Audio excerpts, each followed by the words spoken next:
Bonjour, bienvenue à la formation de l'école de la bourse consacrée à les clés pour comprendre les résultats des entreprises. Quels sont les objectifs pédagogiques de cette formation? Identifier l'environnement financier des entreprises, comprendre les principaux éléments comptables des résultats financiers, connaître les principaux ratios boursiers. De manière logique, nous commencerons par les sources d'informations financières, puis les fondamentaux de l'entreprise, les éléments financiers et enfin les ratios boursiers. À quoi sert la bourse? La bourse sert à financer le cycle de l'économie.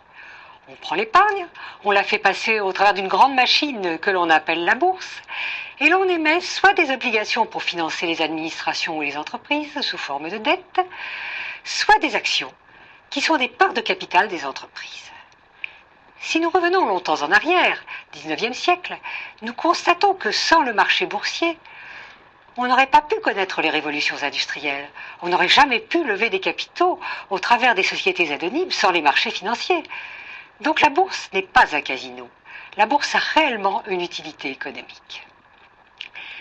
Les sources d'informations financières. Quelles sont les sources d'informations financières? Vous en avez deux grandes catégories. L'information officielle, l'information financière des entreprises. La première que nous allons baptiser information officielle est essentiellement l'information émise par la société. Cela consiste d'abord en documents financiers, ensuite les communiqués de presse, qui sont très réglementés et dont la parution est obligatoire. La plupart d'entre eux concernent les résultats.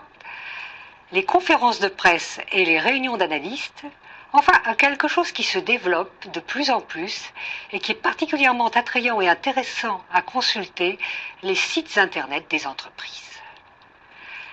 L'Assemblée générale. Qu'y a-t-il à l'AG? Le rapport de gestion, la stratégie et les perspectives, les documents financiers, bilan, compte de résultats, tableau de financement, l'intervention des commissaires aux comptes. Autre source d'information, la publication des résultats annuels, semestriels, avis financiers.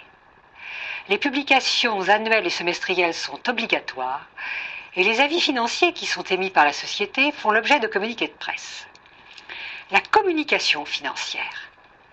Elle a un caractère moins obligatoire, mais elle est fort utile à la compréhension des entreprises. Les lettres aux actionnaires, rencontres actionnaires également. Certains grands groupes comme Air Liquide, comme Vivendi, font beaucoup de rencontres d'actionnaires en province pour se sentir proches de leur actionnariat. Les clubs d'actionnaires également.